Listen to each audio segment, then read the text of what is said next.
Stop thief.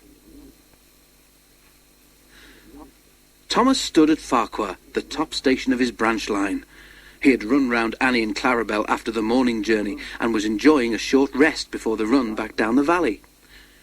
His driver and fireman stood beside his cab talking to the guard who'd brought startling news. "Did you know that the station master was burgled last night?" he was asking. Thomas's driver shook his head. "You don't say," he exclaimed. "I didn't know he had anything worth stealing." "He's won cups for gardening," exclaimed the fireman. "All taken, and then the scoundrels had the cheek to pinch his car to carry them away in." "Not that new one he's so proud of," said the driver.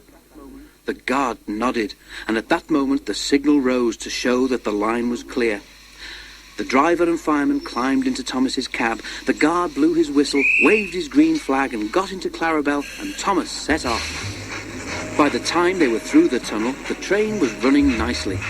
Road and railway were beside each other here, with only a stream between them. Thomas remembered his race with Bertie the bus. He'd only won because he could go through the hill, while Bertie had to go over it. A flash of colour on the road ahead caught his eye. He tried to go faster to look more closely. "Steady, Thomas," said his driver. "There's plenty of time." "Can't we get closer to that car?" panted Thomas. "It looks like station masters to me." "Lots of cars look like that," laughed the driver, but he opened the regulator and they began to draw level. There were two men in the car. They waved when they saw Thomas and tried to go faster. "That's the car all right, Thomas," said the fireman, "and those two must be the thieves. But we can't stop them, and they'll be gone long before the next station." "We need pencil, paper, and something to put a note in," said the driver. "We'll throw a message out the next signal box." Quickly, he wrote the note, and they put it in the fireman's empty lunch tin. Then, drawing ahead of the car, Thomas whistled to attract the signalman's attention. They slowed so that the fireman could throw the box up to him, and as they went past, both driver and fireman shouted, "Police!" at the top of their voices. By now, the stolen car had gone well ahead, and Thomas did not see it again.